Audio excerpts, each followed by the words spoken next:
The mic is on. Put on the mic, chimpanzee. Okay. This is your... welcome to the Jeff and Janki. This is for punk lighting. Hey!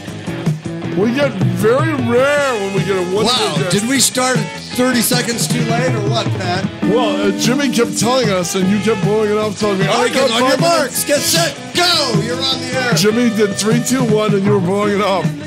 This is when you leave 2 kids unsupervised in the studio. To add to our shame, our wonderful guest, Danielle Kennedy, beat us to the station.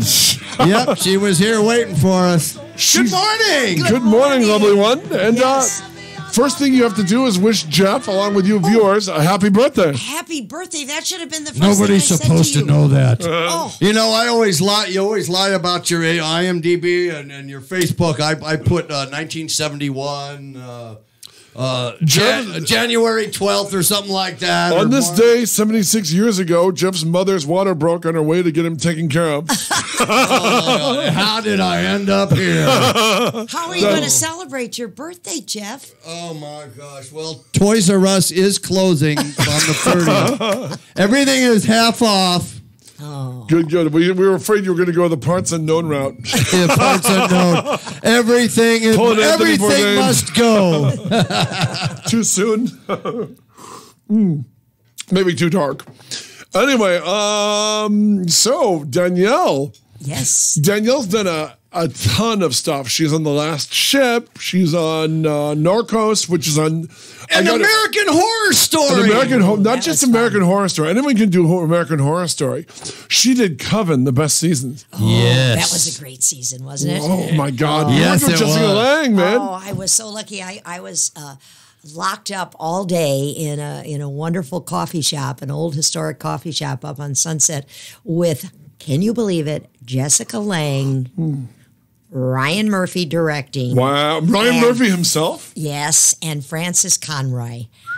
Oh, boy. I played the waitress who decided we had to call the convent because Jessica was having a bad day. Do you remember that story? Yeah, that was before she went to the convent. Wow. And just a wonderful, wonderful actress. Oh, to watch both of those women work. I pray to God you're off book from the very beginning. Oh, yeah. Well, yeah, believe me, I was. But I was just mesmerized. They would have torn you, the 3 of them would have torn you to pieces. Yes.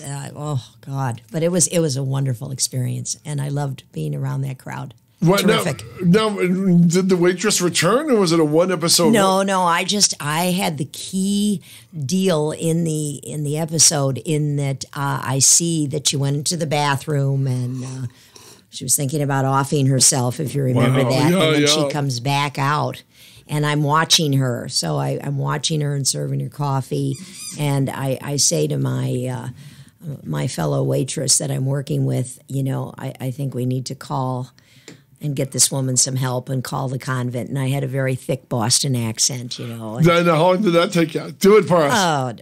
Oh God. Let's see if I can do it. I don't want to go Irish on you, though. I usually go Irish. I go, go kitchen Irish, baby. She doesn't look too good. I think we better...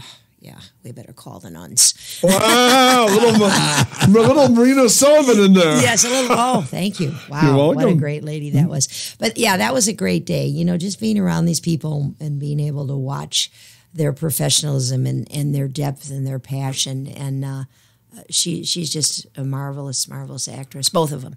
So what's your superhero origin story? Are you an LA resident from the get-go? Give us, where were you born? No, born and raised in Chi-Town. Really? Chicago, Illinois. Of course. Chicago. City of broad shoulders, baby. Yes. Wow. Land of Lincoln. Yeah, I love Chicago till this day. But I was born and raised there and went to school there. Did you do Steppenwolf or did you do... No, because I came to California. I was there for 20 years. I would love to have done Steppenwolf. That gang, who I happen to know now, were just getting started back then. They started in a church basement. Really? Yes, out in it was somewhere near. A lot of them came out of Southern Illinois. I think they went. I don't want to misquote Lori or Jeff Perry or any of them, but a great bunch of people. And I did not. I have not. I've gone back to see their plays, and I've done reading. I did a reading with Laurie Metcalf, and did you really? yes, wow. yes, we did an Irish play. The good news is she has lots of time for more readings if you're up for it. Yeah, well, I don't Poor know. Laurie Metcalf. Yeah, with the crash of Roseanne. But she just got a Tony. She did. She got a Tony the other night. Just in time, by the way. For Three Tall Women, and she got a Tony last year too for The Doll's House Part 2. So you can't go wrong with Ibsen. No, she's going to be just fine. She's gonna be just fine. But so I grew up in Chicago. Good Catholic girl. Oh, good Catholic girl. Yeah, okay, Catholic. I was an altar boy. You were? I was. I was a sacristan. We weren't allowed to be altar girls or boys. There's altar girls now, and it Yes. seems mildly. My fifth grade teacher, Sister Rita Jean, would probably call that a heresy. Yeah, well, I think it's great. I wanted to be an altar girl, but they wouldn't let me, so I had to clean the altar at that time. But anyway, I graduated from Trinity High School, and then I went to Clark College in Dubuque, Iowa. Oh, you went to Iowa? Yeah, Wow. all-girl Catholic at the time, but it's co-ed now. Hubba hubba. Yeah, you're right. And You had the saddle shoes and the socks. saddle shoes, plaid skirts, white Oh, blouses. that would drive me crazy, Oh, man. no, I loved it because you didn't have to think. You In know? fifth grade Catholic school, it's all I could think about. Wow, and you could just like use those uniforms and make another Britney Spears video, huh? You could. Oh, he's choking. Yeah, I am He's choking. Saddle shoes, man. Those tall stockings and knee length, knee highs. Those My were sister cool. went So to do public I. schools, but she had saddle shoes. Well, no, you could wear saddle shoes. You could wear saddle shoes anywhere. No, it's a Catholic school thing. Every girl wore saddle shoes, the tall stockings, knee highs, you called them. Knee highs. So what did you? Oh my God! And the plaid skirt and those vests. Yeah, it was so cool. It I loved really it. was. Yeah. It was adorable. So were you in drama classes? Yes, Did you yes, do some plays when you were in? I started school? doing plays in high school. Although I remember the very first time I got to do something, and it was kind of like this. It was a radio show. Really? And I was 9 years old, and we had a little radio station at our school, and they said, "Would you start the morning prayer and the Pledge of Allegiance?" And I think I was 9. I was so excited. Oh my God, I got hooked. But really, the theater stuff started in high school. My first role was King and I, and it's an all-girl high school. So I played the Queen, well, I didn't play Anna. etc., etc. Anna had a son named Louis, but at our high school, we turned her Louise. into Louise. Wow. So getting to know you and all those songs I got to sing. Anyway, you did a lot really? yeah, I did a lot of stuff. We did Crucible, played a nun, played an Irish maid, and was vice president of the drama class when I was a senior in high school. Loved it, and then went on to college. And But in the fifth that. grade Easter play, who'd you play? I don't know who I played in the fifth grade Easter play, but I got to tell you, in the Christmas high school play, I played the lamb. Really nice. And my only line was "bah," well, and I that- still have that photo. I was Pontius Pilate in the fifth grade, and they had Joseph Hamrocky crucified. Oh boy! Okay, and back to me. What we discussed last week. I played a carrot. I played a vegetable on stage. No speaking. And you played a lines. vegetable here too. And But boy, they peeled you beautifully. Right? I had to get I'd that. say he's over-ripened. that's my stage career. If I were a greengrocer, I'd be giving him to the homeless man. Oh my gosh. So I did that, and then I went on to college. But I was from a product of the '60s. I was an only child, and hung out with a lot of people who had lots of brothers and sisters. Especially in Chicago, Oh man. my God. The O'Briens had 13, the Shanahans had 10.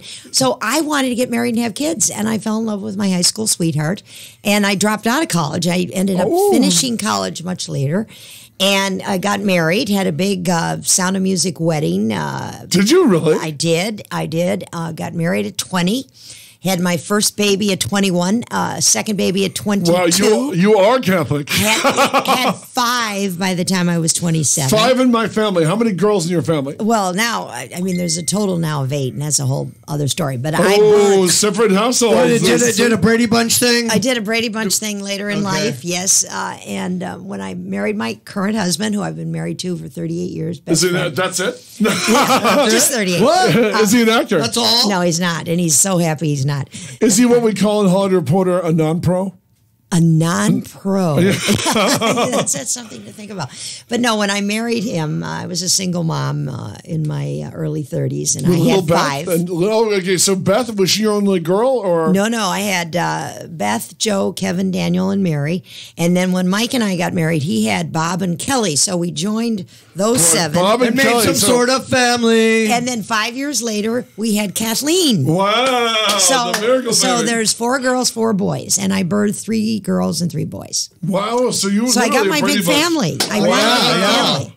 That Holy moly! So a lot of the acting went on hold for a while because my Mom was busy. Mom was busy, and we were working and doing other things and trying to get all these kids through college. So acting kicked back in the 90s, and that's kind of an interesting story on how all that happened. We moved to Idaho when the youngest was 10, and I got involved in the Company of Fools, a theater company up there. Was that the Cusack one, or am I thinking? Or was No, that's Willis and Moore. They had a fabulous theater that they bought. They lived up there in Haley. They bought the Liberty Theater and just renovated it to be so beautiful. And this is how you met Bruce Willis. This is how I met him. Wow. And to me. And we had moved up there. We had built a log home, got out of L.A. for a while, wanted to raise the last one in a quiet town. And but your husband was not in the industry. That's what I meant by non-pro. No, he Okay. was never in the industry. Wow. And so we moved up there. You married a civilian. I married a civilian, yeah, a sane civilian. And so I started doing theater up there. I did about, with the Company of Fools, with Denise Simone and Rusty Wilson, who founded Company of Fools. Old friends of Bruce from college, and they asked him to come up. They asked Denise and Rusty to come to Idaho and bring their theater company up there, and they could have the use at a very nominal charge of the Liberty Theater. So did lots and lots of plays there for 10 years, and that's how I ended up getting my SAG card, because moved back to L.A. in 2005. And Mr. Willis Taft-Hartley'd me.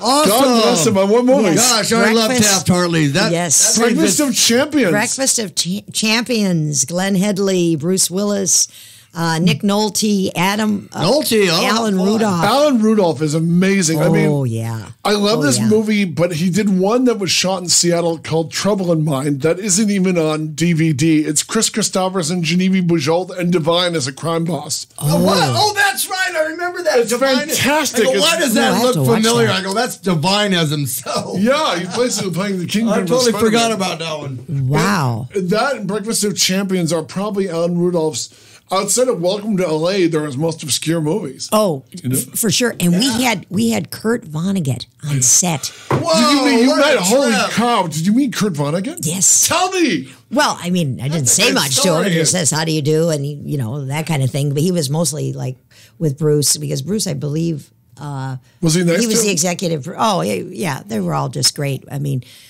Glenn Headley, she was so marvelous. And Barbara Hershey. Yeah, holy she cow. played the wacko wife of the car salesman, being Bruce. Wow. And did they keep the dog? It's been a while since I saw it, but I remember the dog. Bruce Willis in the book has a dog, and the tail is we had broken. a dog. Yeah, and the dog can't wag his tail, and other dogs attack him. We had something. It's been a while. That was back in.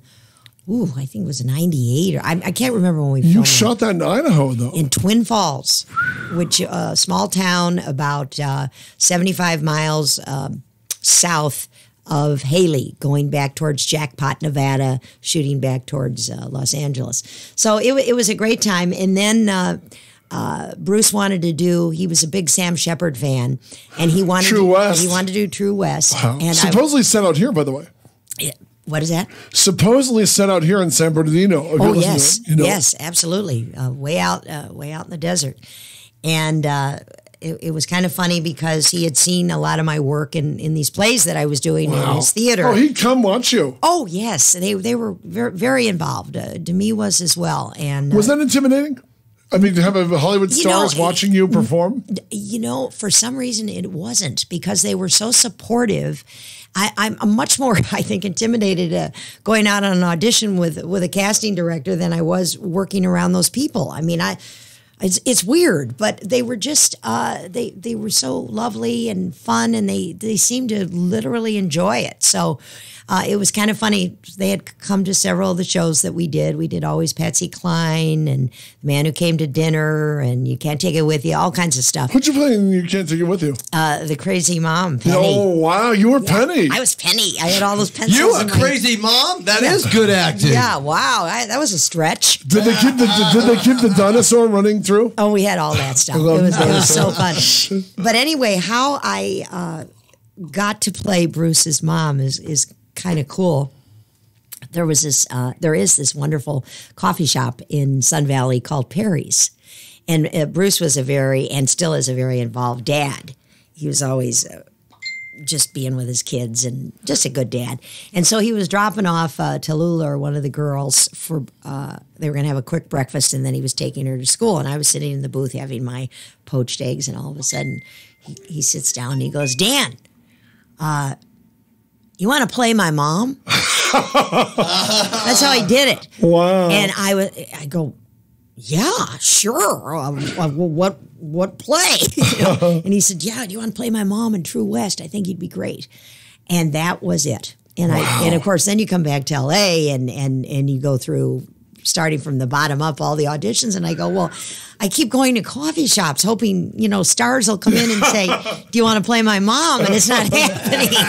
Wow. Yeah, that was quite a day. But to get your SAG card on an Ellen Rudolph movie based on a Vonnegut novel starring Bruce Willis. Oh my goodness. Yeah. That's pretty intimidating. Yeah, it was pretty cool.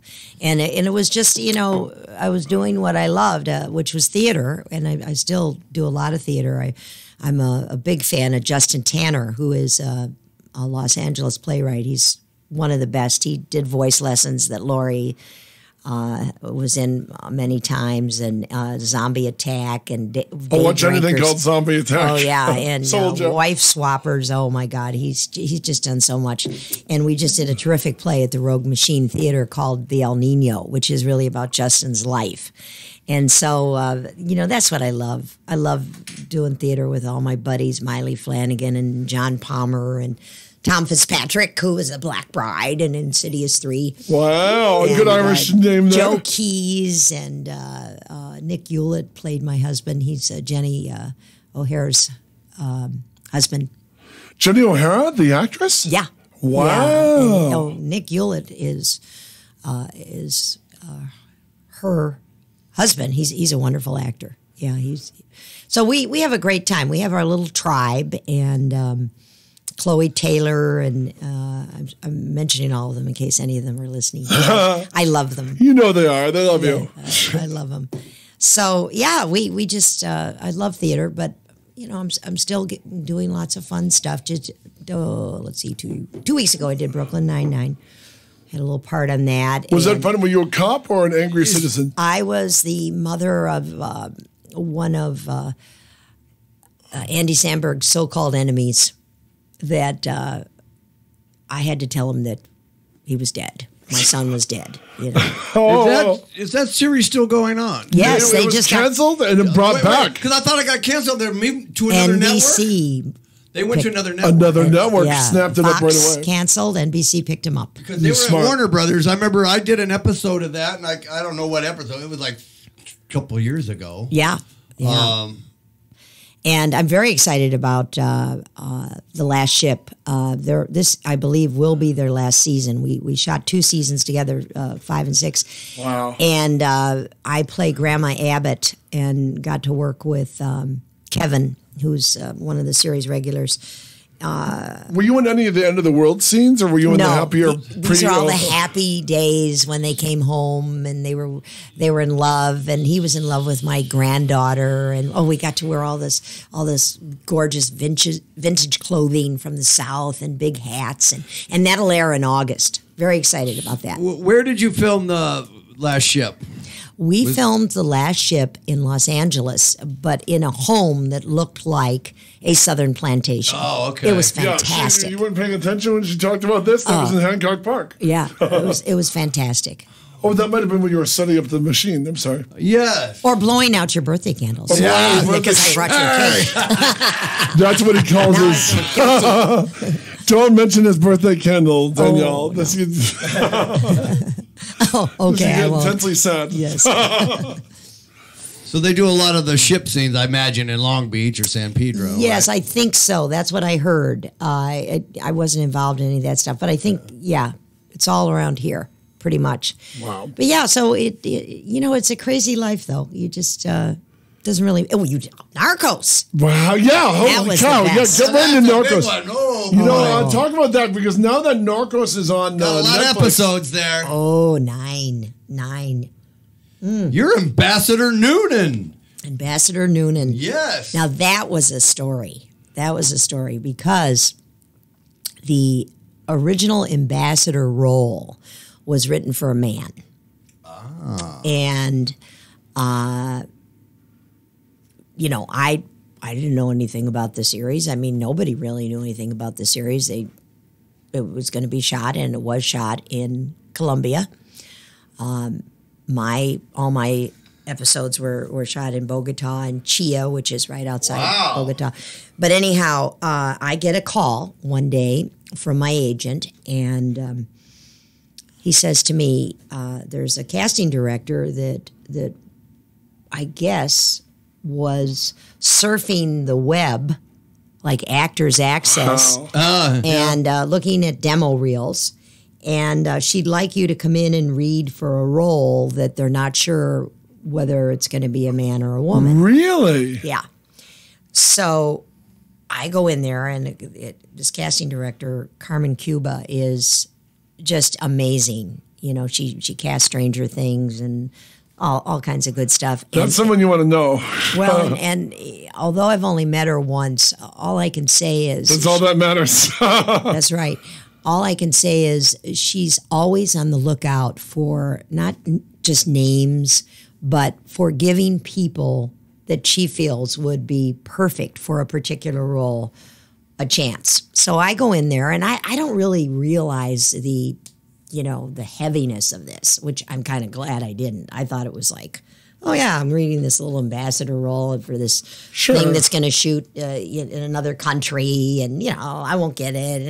And it's kind of good because I didn't think, oh God, this is a big show with all these celebrities, because what you do is you psych yourself out sometimes. Oh yeah. Oh, I don't deserve this. I mean, I can't screw this up. But you put so much weight on it. Wow. And I read the sides they sent me, and I thought, wow, this is so cool. If, an ambassador. Gee, it would be so cool to be an ambassador, and I could do that. And that was totally how I was looking at it. So I got very ambassador-like clothing on, and I go out on the audition. And the cool thing was it wasn't a cattle call. There wasn't like 500 people in the room. It was just me, which I thought was odd because every time I go out, there's at least 10 or 15 other women. Yeah. But it was kind of neat because it was very peaceful. You weren't waiting. Like sometimes you're sitting there all afternoon waiting. Yeah. And by the Waiting time for your turn. Yeah, and by the time you get in there, your nerves are shot. All your mojo is gone. Wow. So I go in there, and it just the whole vibe was so cool. So I go in, and she says, "Thank you for coming." She was very gracious, and she says, "Well, let me see what you're doing. Just do the first take." And she looked very graciously when it was finished to her camera gal, and she said, "Oh, I really like that. That was nice." And she said, "Maybe back off on being quite that tough on the next one." Really? And play with the humor a little, and which I did. And then she sat back and she said, "Ooh, I like that one too." And that's all she said. And she said, "Thank you very much." And I walked out of there, absolutely no thought of booking the job. Just, gee, that was a pleasant experience. Not all worried, did I screw up or whatever. Yeah. I just felt calm and peaceful. But I forgot about it. Smart. That's the best. You got put to. it out of your head Right. because you'll go crazy otherwise. Yeah, I forgot about it. 10 days later, I get a call from my agent they want to have you come back. Oh, no. And I said, oh, is this a callback? And he goes, no. The executive producer, Jose Padilla, wants to talk to you. Just wants to sit down and talk to you. Which, by the way, I wish all jobs went that way. I'd love to, because I would love to go into a meeting and represent myself and talk to people about roles. Wow. I would. But, you know, the average everyday guy like me or gal doesn't get that chance. So I go in to Sunset Gower and oh wow, Sunset Gower! I love that studio. The fake subway building over there is amazing. It's great.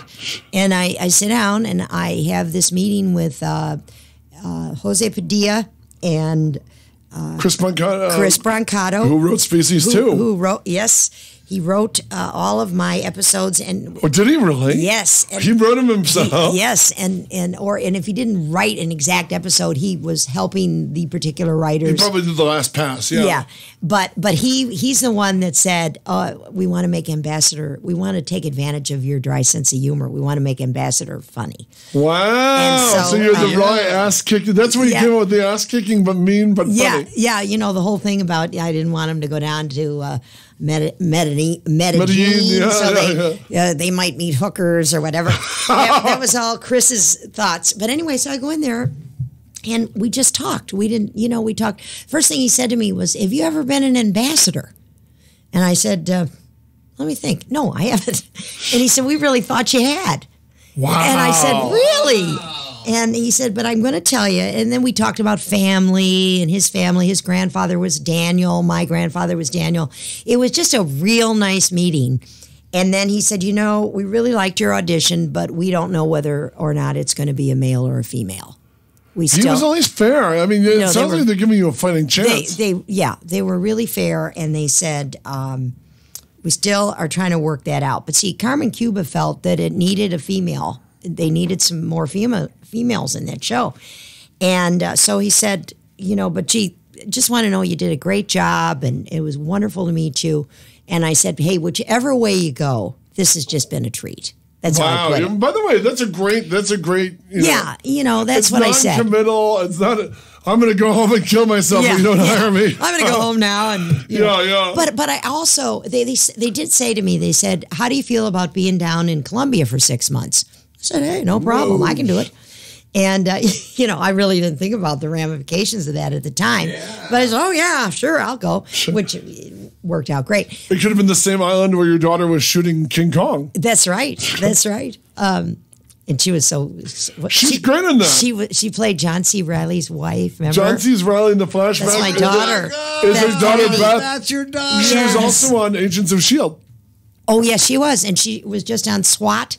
She was a recurring on Gilmore Girls. Oh, she's fantastic. She's you have to bring her in here sometime. If I can get her up here, I'll try. You're enough for us, Danielle. I'm not gonna throw you over. Oh, you're so funny. We're a one actress co-host. Yeah, he's all ready for whatever's shiny and new. I appreciate the guest in front of me, not the hypothetical guest. On your birthday, Mr. Vegetable. Don't give him a hard time. Life has already done that for us, Danielle. Oh my gosh. But we had such a great time. So back to the Narcos thing. So Please. I thought, okay, hey, whatever. I'm not going to get it. But boy, that was sure great. I wish all my little show business transactions just went like that. Nice audition, wonderful meeting, and whatever. So I forgot about it. About 12 days later, I still remember, July 9th, I pulled up on Pacific Coast Highway in Temescal and got out. I was getting ready to go do my run because I'm a runner. Oh, cool. And I started getting all these mad calls from my manager and my agent. Oh, my God. We have an offer from Narcos. And I cried. I sat in my car and I cried. And then I called Beth and I called my husband Mike and I called all my kids and they were... Well, God bless you. Yeah, you know what I mean? Calling my kids, that took all day, that's right. You have a basketball team. I have a basketball team. So that it was great. And then I went down to Bogota and actually it worked out. I didn't have to stay there 6 months. I got to come back and forth. So you're able to jump between the two? Yeah, they shot 2 episodes back to back at during a 10-day period, which Now, is kind of neat. Did Mike go with you, or did you just Mike call did him? not go with me. My husband did not go with me,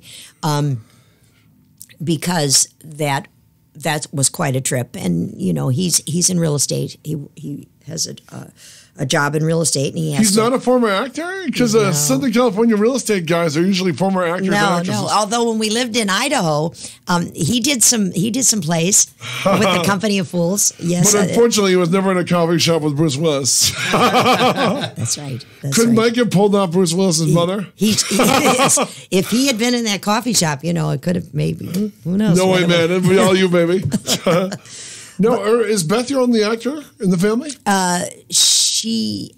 She is the only actor right now pursuing it, but the youngest, Kathleen Rose, is a wonderful actress. Fine Irish name. She is not doing it right now. She works for a wonderful company called Social House and does a lot of stuff for them. But she is a wonderful actress. We did Agnes of God together, and she played Agnes, and I played Mother Miriam up in Sun Valley. There's a good fun play. Yes. I would hope Kathleen would get back to it. She always says, "Mom, you got back to it late, so I figure there's hope for me when the time is right." And then my other daughter. That's the most depressing play, by the way. Oh, it is. She strangles the second coming. Yes, no.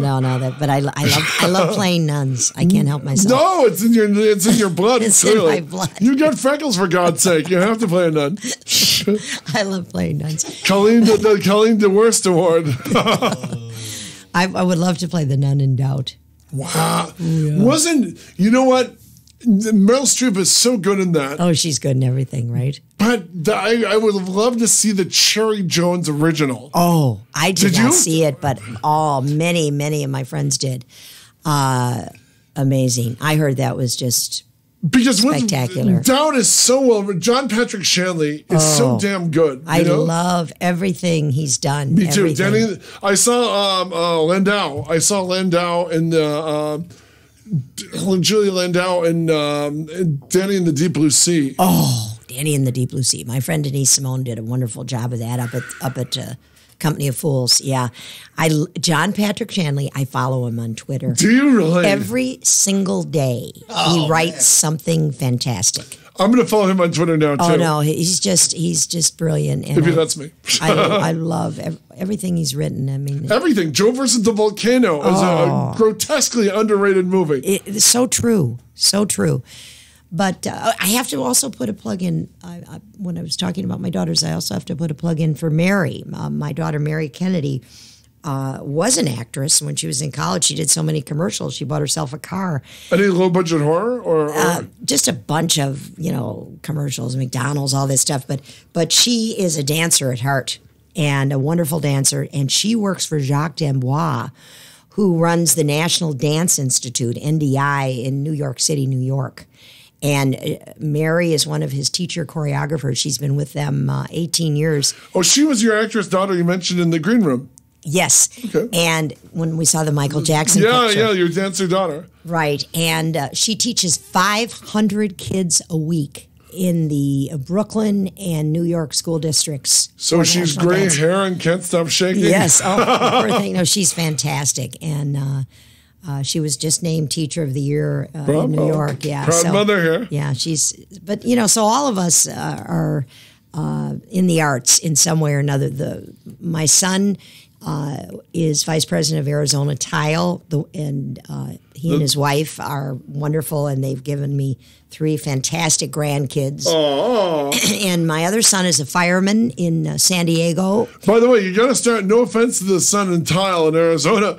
I would start with the firefighter son. I think should get top billing. Well, that's true. He should. Because 1, he's Irish. Yes. 2, he's a firefighter. Yes. 3, that's as Irish firefighter as you can get. Yes. No, he is. He's a very Irish firefighter, and he's on SWAT team. He's done all kinds of stuff, and he has 2 beautiful daughters, Isabella and Sophia. And wow! Look at Grandma here, checking all the boxes. I got them all. I got to get them all. And then I have a son, Kevin, who is in Houston, and he is a gymnastics coach. How many grandchildren has Kevin given you? Kevin is not married. Kevin, get on the beam. And Dan is not married, and he lives in Hawaii. Wow, by the way, I think they're not all married. Dan is my favorite kid of yours. Yes, he was the pro surfer. Wow. That's cool. Pro surfer, firefighter, dancer, actress. That's pretty impressive. Yeah, no, they're a good bunch. They're a good bunch. And how did Beth get her SAG card? probably the hard way, just going out there and Getting vouchers, collecting vouchers. I'm trying to remember if she got Taft-Hartley. She might have. I can't remember now. There was a story to it, but I forgot. But she's been doing it for a long time. She got her undergrad degree in business from Loyola Marymount, and then got a master's from Cal Arts, and really did not get into acting or the interest of acting until she was a senior in college, and then pursued it at Cal Arts.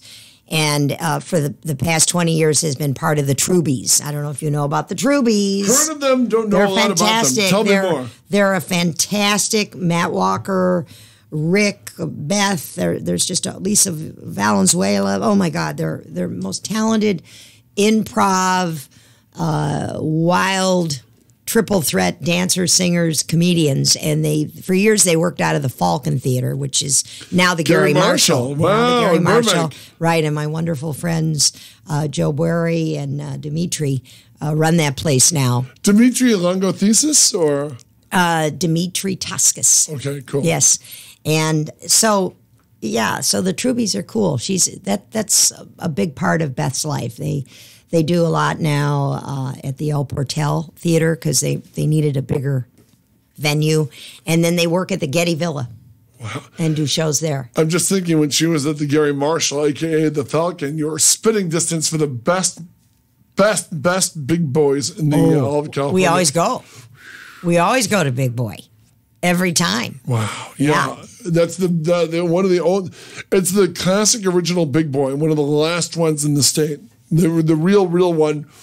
And the big main room with the George Reeves Superman on the wall, that's my favorite. And it's always packed. Yeah. And they do that classic car thing, which is kind of cool on Friday. I've been there. I ride my motorcycle there once in a while. I'll stop in for lunch and I see the cars pull in, all the antique cars. Oh, they're so cool. He walks from car to car asking people for money. I don't know if Jay Leno's ever brought it. I think he's brought some of his cars there. Has he? Oh yeah, he's always around. I go and I ride my motorcycle through Canaan Road. Yes. There, and once in a while he'll be on a different Canaan motorcycle. Road, gateway to the Paramount Ranch. Yeah. Oh, for sure. Yeah. Wait, you know what that reminds me of? No, it wasn't the Paramount Ranch. It was the Disney Ranch when I did CSI and I got murdered by my serial killer's son. Oh, who killed you? What actor? I don't remember. I should, but I don't remember. He was very good, though. Not good enough to remember, eh, Danielle? Well, it's been a while. Now, back to being in Colombia, where did you stay? Where did all the actors stay? I mean, the whole crew, did they all stay in a little town? We stayed in Bogota, which I felt very safe there. I mean, I don't think I would have in 1993. No. But it's with your head on an overpass, yeah, for sure. But it's a beautiful city, and we stayed in a part of the city that kind of resembled a little bit like Century City now. Wow. With the high rise. Wow. Yeah, that kind of thing. And the restaurants, and I'm not talking about just, South American food, Italian and steaks, and I mean, really great. So they put us up in a really, really nice place. And I would go down there. I'd film for 2 weeks, and then I'd come back. And then they'd send me a couple more episodes and start working on that. And so I was back and forth for about 6 months. And all of my scenes were with just two of my favorite people in the whole world, Pedro Pascal and Boyd Holbrook. They played Steve Murphy and Pena. Wow. Javier Pena, the two real guys. And what was kind of cool was when we were making the show, the real Steve Murphy came down to Colombia. Did he really? Yes, he and Javier were consultants on the show. Oh. And they were good pals of Chris Brancato. Wow. And so many things that you saw or heard came from, lots of interviews with those gentlemen. So I got to meet Steve Murphy and actually had dinner with him and Boyd Holbrook and it was great. Is Boyd Hell's kid? Was Boyd related to Hal Holbrook? No, I don't. No. Not related, huh? No, I'm sure he's not. And they were just great to me. And Pedro Pascal has gone on. Both of them have gone on to just do incredible stuff. I think Pedro did The Great Wall of China, and he's got the Matt Damon thing. The Matt Damon thing, and do you know he turned down the thing that won Casey Affleck? I didn't see it, but it was very dark, right? He turned down the Casey Affleck role to do Great Wall of China, and of course, yeah, Best Actor of the Year. Yeah, what was boy? I know Mansfield Park. I think it was called. Yeah, dark, very sad. But I heard it was tremendous. I had the screener, but the only thing I watched was Shape of Water. Did you like Shape of Water? I did very much. Did you like it? I did not see it, but what? No, I know. You got a free screener. I've got all these screeners, and I haven't watched them, but I will. But Lisa James, who directed us in El Nino, she just said it was one of the greatest films she'd ever seen. Lisa James, was she a stunt woman as well at one point? Could be. She's had a pretty. She's from New York, though, right? Originally, yes, and she's married to Greg, who's on Scandal. Okay, because there was a Lisa, I'm trying to remember her name. She was an acting coach at AFI. Could be. Wow. I don't know, because I know that one of the things Lisa does now is she teaches acting at USC, I think. So it could be the same one. She was. If she was in, if she did stunts on Splash, it's the exact same one. Would that be? I have to ask her. Please do, because during the classes, she talked about doing stunts for Daryl Hannah on Splash. Wow, I know she has a dance background too. So it could. This woman had a dance. Is she in? Okay, here. This will tell you. She was in The Last Dragon, the Kung Fu movie. Oh, Barry Gordy's The Last Dragon. If it's the same one, I got to check this out. Please do. I'm curious. I have to find this out. But yeah, so it was great down there, and to work with these two guys that were so fun, and they just made you feel. They treated me like an ambassador. It was great. Got to wear all this vintage clothes from the 70s, and talk about how much I loved Ronald Reagan and Bush. And, I was totally dedicated to my president. Wow. No, when you were, as the mother of 8, being in Costa Rica, did you just want to stay there? You mean in Bogota? Yeah. I would have liked to have gone to Costa Rica. That would have been that's right. Sorry. No, it was, all my kids are out of the house now, and they're all grown and stuff like that. And I get to be with them at a different level. They're taking care of me now, really, more than I'm taking care of them. What was the hardest part about having 8 children at the same time? We were busy. We had a lot of fun. I would say the hardest part is the idea of having to be a working mother. Wow. I was always a working mother, because I think we had 4 kids in college all at the same time. And they're private colleges, Ouch. Of course, the tuitions weren't as high as they were today. Still. But still, that was a lot of pressure. I loved being a mom. I love being a mom. I love being a grandma. But I think that the hardest part during that period of time in the 70s and 80s for me was, number one, I was a working mom, which was like a social experiment back then, Now it's much more commonplace to see. And so there was always that sort of stigma, oh, she's a working mom, then maybe she's not as good a mom as she could be. Ouch, yeah. So the guilt that went along with that. But luckily, I always had jobs that involved me commanding my own time schedule. I was in real estate for a while, and after about 10 or 15 years of that, I got on the speaking circuit and did a lot of sales training. This was, prior to acting. And so I had flexibility. I could still, I never missed a recital or, a game. Wow. I mean, I was able to juggle. I remember one time I had a gig in New York, and I did a 24-hour turnaround because it was my day for carpool the following day for something.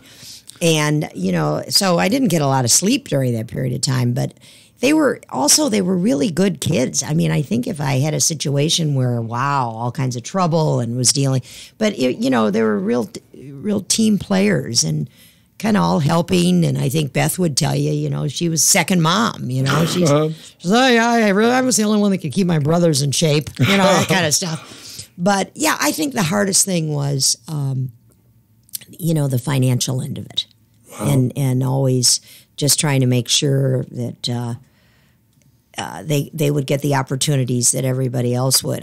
Because I was an only child. My parents. You've gone from the only kid. Now you're the mother of 8. That's amazing. Yeah, that was my dream. I wanted to have a big family. Mission accomplished. Yeah, and my parents loved kids. So yeah, I would think that would be that was the toughest part. Now to jump right back, what did you think of the ambassador's arc on Narcos? Interesting that you would say that, because when I was asked to join the show, it was always spoken from the beginning that I would only be on one season. Yeah. So it wasn't like, okay, you may be on Narcos for 20 seasons or 4 seasons or whatever. It was very clear, even in that meeting that I went to with Jose Padilla, this is a 1-season ambassador. Because in the real story, and a lot of what they did on Narcos was based on the book Killing Pablo. Yes, great book. Yeah, and I did read that. Great book. Oh, you did? Yes, Good girl. oh yeah, I did all my homework. You did your research? Had to do my research. Did you ever meet the woman you were based on? I was not based on a woman. Yeah, the man, that's no, right, sorry. Thomas McNamara. And he went to Notre Dame. Yeah, and very similar background as far as, Did you ever meet this rogue Catholic? No, I didn't. I did not. But I read all kinds of stuff about him and all kinds of things that went on during that period of time. And so they told me from the get-go that this was a 1-season ambassador, because in the real story, what happens is in the story when they finally capture Escobar, and then he builds his own prison, and he's still carrying on with all his shenanigans. Wow. The U.S. government is not happy because, my whole deal was go down there and get the guy captured and get him in jail. Well, by the end of season 1, the new goal was, let's kill this guy. Yeah, let's kill this guy. It would solve all the problems. And so in the real story, that ambassador that I played goes back to the U.S., and I don't know, gets another job in some other country. And they bring down a guy named, I believe, Busby, who had a terrorist military background. Wow. So I guess they didn't think I was tough enough to, pull the punch. Well, in the real story. Yeah, they weren't effing around. They needed to hammer that fly. Yeah. And so they brought in a different actor, and I believe his name is Crosby. That's his last name. And he's been on a lot of stuff, Law and Order and all that.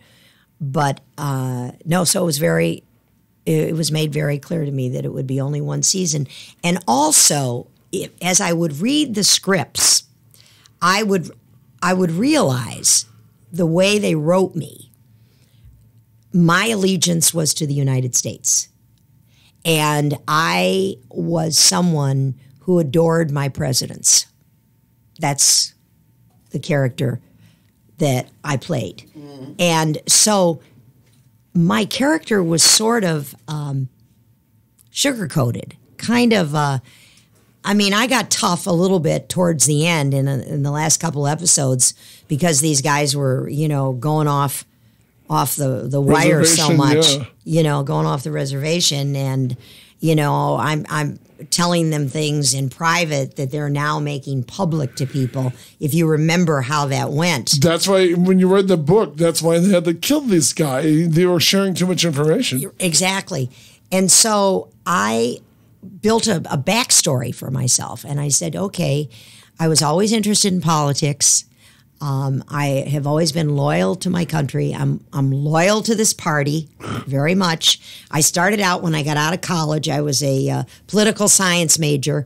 I started out as an intern Wow. I mean, I built all this up Wow. so that, and also, I think that there's a lot of politicos like that who, they sign on, hear no evil, see no evil, speak no evil. It's sort of a Our country, right or wrong?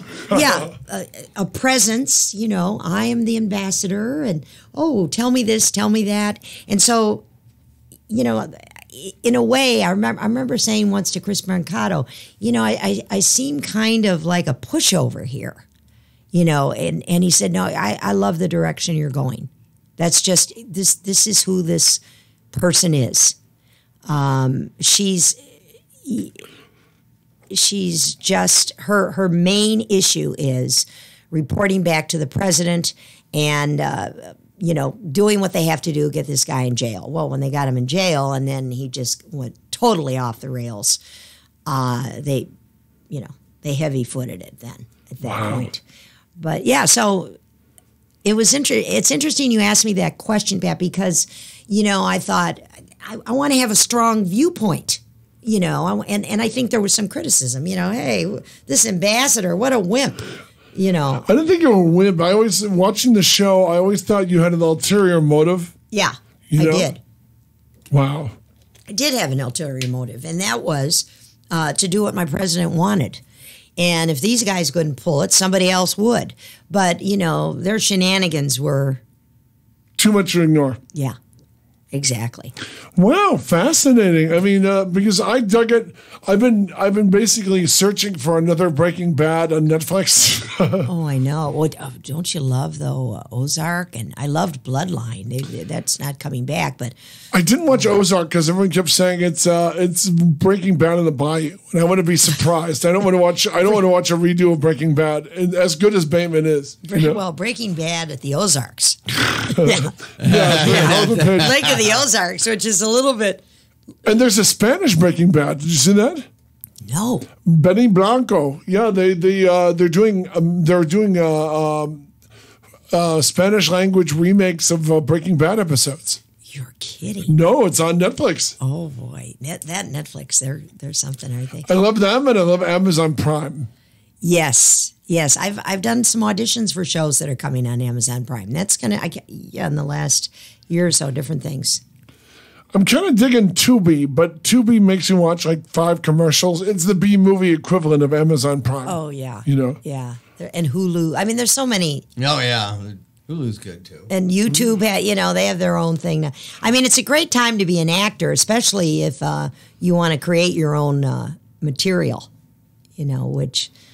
one of these days, maybe I'll get the guts to do that. I don't know.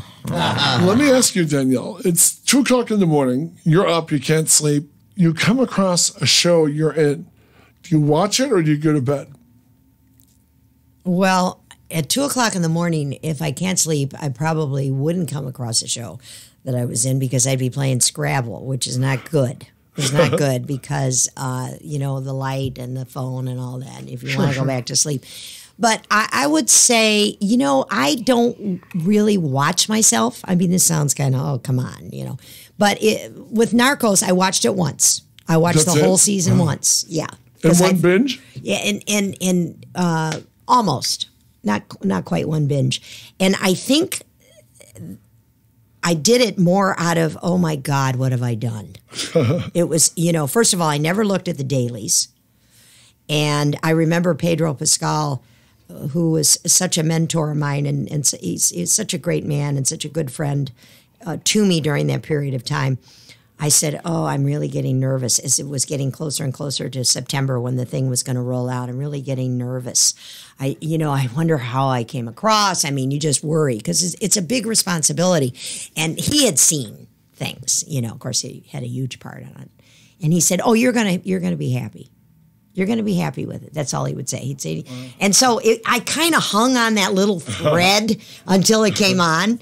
Okay, well, Pedro Pascal says I'm going to be happy, so I'm going to be happy. And I kept Who is Pedro Pascal to mislead? Yeah, he would not mislead his friend, the ambassador. So I I just watched it once. I did enjoy. I enjoyed watching American Horror Story only because I just loved watching the work that Jessica Lange and Frances did that day. She comes in. Frances Conroy comes in that day in this like as a ghost, this black outfit, almost like a black nun, and she appeared something of death.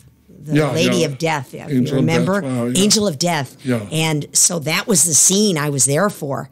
And she comes in as the Angel of Death, and she sits in the booth at this diner with Jessica, wanting to take her, take her to the next world. Jeez. Oh, it was so cool. That's a great season, too. I was just like, and then there was a counter here where I'm playing the waitress, and I'm just leaning over and I'm watching Ryan Murphy and I'm watching them all do this. That's so exciting to be behind the wall for that. Yeah. So I really enjoyed watching that show. And Parks and Rec was great fun. Yeah, talk about that. Were you on with Chris Pratt? I was. Chris Pratt was there, but I had my scene with Jim O'Hare, great guy, and Amy. It was when Amy was running for office, Leslie Knops, remember? And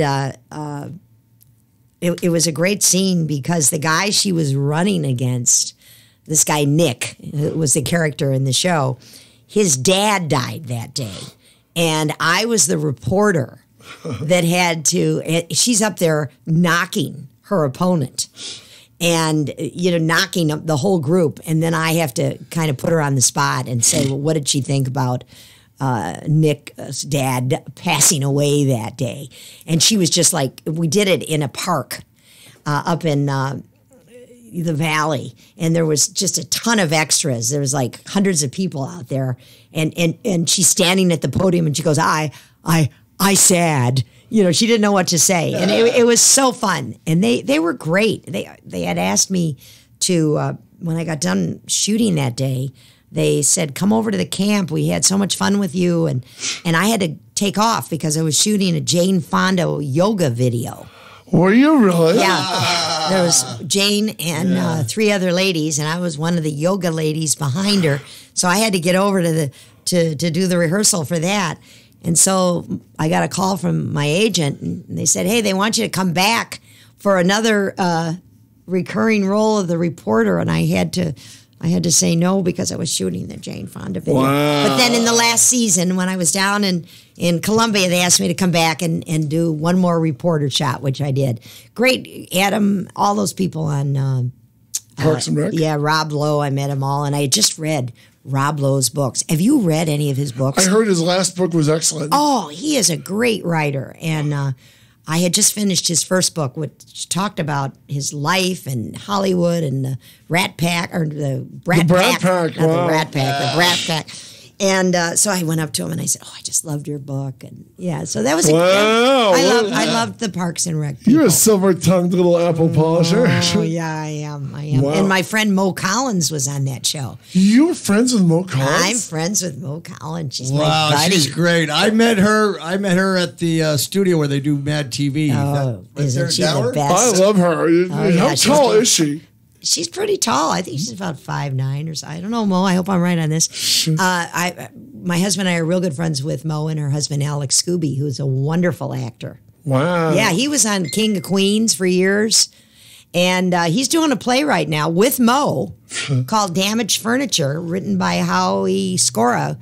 And they're at the Whitefire. And they'll be there all summer if you want to see Mo Collins. Scora, is that Scora Pictures? Was that the family? Skora. I don't know. Maybe it was. Oh, I was thinking Skouras. Yeah, no, this is Skora. Wow. Damaged Furniture. And it's great. They play on Saturday nights. It's hilarious. Mo Collins is so talented. And I'm also friends with Miley Flanagan, who's the voice of Naruto. Really? Do you know who Naruto is? I know my friends do, and my nephews are totally into Naruto. Yeah, she is. My friend Robbie Riss, cousin Oliver, is a character in Naruto. Oh, Naruto, yes. Well, I'm sure he knows Miley. They're American voices. They're only redubbing the Japanese. Well, did you guys ever watch Lab Rats? Oh, yeah. Well, my friend Miley was Principal Perry. Really? Oh, wow. Yeah. No. Do you ever do cartoons, animation? No, but I'd love to. Wow, there Yeah. you go. Yeah. Because you've got a great voice. Oh, thank you. Yeah, no, that'd be fun. Yeah, animation would be great. Hey, it's time to plug our sponsors, Pat. This is true. So, Danielle, when you walk through the streets of Rancho Cucamonga, no civilization in sight, just one endless concrete canyon, and you think, gosh, I wish I could get a New York bagel. Where do you go? I know where you go, Pat. Lay it on me. You go to the corner of Foothill and Archibald in the northeast corner, and you'll see New York Bagel and Company. Damn Skippy. And you ask for Jamil, Yeah. our humble sponsor. And why does a New York bagel exist in Rancho Cucamonga, Geoffrey? Well, it can't be a New York bagel unless you make the bagel with New York water, which is imported from New York. New York water, which makes the bread fluff up. Oh, and I just love my blueberry bagel. What's your favorite, Patrick? I would have to go with the everything bagel. Oh, yeah. Oh, yeah. Aren't they amazing? Oh, yeah, I love everything. It's like a knish with full of spinach. Oh, so good. Then what about later on in the evening when you want to enjoy a fine cigar or have a nice glass of wine from all over the world? I think I would have to wander to Little Upland to the Upland Cigar Upland Wine Merchant and Cigars. When are you going to get this? Don't hate us, Greg Gross. Hey, Mark Heffernan, the owner, is listening right now. I'm so sorry, Mark. Okay, you go to Pacific Wine Merchants and Cigar Exchange. I knew that part. The best humidor in Southern California with the finest cigars from all over the world as well as wine. Not only that, but classic character actor Bill Cobbs will hang out there. Excellent. You know, I have the misfortune of using the same bank as Bill Cobbs. And if I get a residual from a commercial, I feel really good about it. I feel really good about it until Katie, the teller, will tell me, Mr. Cobbs was just in here. And I said, let me guess, the check was from then at the museum? And she'll say, yes. And my museum has been out, 10 years? And I knew Robin Williams is in it. That's how old it is. And I go, well, Mr. Cobb's check was probably about 100 times mine. And she said, I can't tell you, but yes. Wow. And that's how popular the place is. He comes down and hangs out with us sometimes. They have live music at Pacific Wine Merchants and Cigar Exchange, and it's right there in downtown Upland. You can watch at the Metrolink station. You can watch the sun setting on the blue tiled roof of the local IHOP. That's right down the street. While listening to Eric Alagi warble between drinks and cigar puffs. Yeah, live music on the weekends. Now, back to our program. Hello. The lovely Danielle Kennedy. Those of you who are just Pride of joined Chi-Town. It's great to be here. It's great to be here. I think I've told you, well, God, I mean, you know all my secrets. Well, we're enjoying them. Hang on, we're not done yet. Let's take a look at the old resume. We're going to make you dance for your money, Danielle. Listen, I know what you probably love to hear about is Lizzie. Yeah, talk about that. Lizzie Borden. The axe murderer movie, yeah. Yes, the axe murderer movie. And I played Abby Borden. And Gary Busey was the other Borden. So how many whacks were you the recipient of? Yeah, we had a scene where he had a hatchet and he had to... Wow. Talk about, by the way, since you were playing Gary... his wife. Was he handsy? That's one of the rumors. No, he was great. It was, as a matter of fact, it was kind of a scary thing because, you know, I mean, they had this axe it looked like a real axe to me. I don't know. I think that's a good prop right there. Yeah, don't hand Gary Busey an axe. Yeah, it was a very realistic prop, and of course, it just kind of skinned the side of my face there. I mean, I didn't touch it, and so when I first came on set, you know, they introduced us, the director and the executive producer introduced us, and he said, "This is your wife." And Gary said, "Now," he said, "I want you to know you're safe. You're safe with me." He said that. Yes, you'll be safe. But he probably says that to all the women. He says that to all the girls. But no, he's funny. He's a funny guy. Well, but funny, funny. No, funny. I mean, he was making all the crew and everybody laugh, and that's good. You got to keep the morale up. Yeah, you got to keep the morale up. So that was, oh boy, though, you know, the makeup you go through for that stuff. Oh yeah, you get bloodied up, don't you? Well, I had this thing across my forehead, you know, gash number one. The gash and the thing. I mean, it takes like 4 hours to get the gash and the this and the blood. And it was the same way with CSI when I got murdered. And I didn't know at that time because I had just come back to LA. That's right after I left Idaho. I had no idea what fake blood was made of. And it's like corn syrup and very sticky. Very sticky. And, I had it in my hair and all over. I mean, you're like in the shower. They gave you a nice honey wagon, and you're in the shower in your honey wagon for about 45 minutes trying to get this gook off at midnight. But it was fun. I like the horror stuff. Yeah, you don't do enough of it, but yeah, I did. I did a scene for Insidious 4, but it didn't make the final cut. I know. Talk about that. Yeah, it didn't make it didn't make the final cut. Tell them why not, though. The audience will understand why it got cut. I don't know why it got cut, but I'm assuming it had something to do with the fact that I knifed a baby. I was a bad nanny. That's bad nanny. Yeah, bad nanny. When an Irish Catholic nanny goes off the reservation and knifes a baby, it's... It's not good. They thought she was the kitchen woman, and then they find out she's something else. But anyway, that was a great experience. As a mother of 8, was it your dream to eventually knife a baby? No, it was a little, I was like, oh boy, do I need to go to confession after this? I don't know, should I do this? Technically, it wasn't a real baby, but if you put your it was not a real baby. But if you enjoyed it. That's what those Hollywood people do, and they stick them in freezers and they eat them 12 hours later. They're such bad people, But it was great being directed by Adam Robitel. He's directed Insidious 4, and he's done a lot of stuff. Yeah, genre stuff. You know what I mean? A young man that I think comes out of SC, and did you meet? So nice. I met him, and he was terrific to me, and we had a great time. And as a matter of fact, this is a good one. So about a year after I did that, I got a call about doing what they originally started out as a sizzle reel. Have you ever heard of Amy Gillerin? That name is familiar. Is Tell it me Amy why. Archer Gillerin or Amy Gillerin Archer? All right. In the 1800s, she was a female serial killer. Really? And if you've ever heard of the play Arsenic and Old Lace, yes, it's based on what she pulled. Now, they made Arsenic and Old Lace kind of a light comedy, comedy. Cary Grant, I think Fred Gwynne, But this is one of the major female serial killers in history. And she was a good Catholic woman. Wow. And what she did was her and her husband opened up like a old people's home.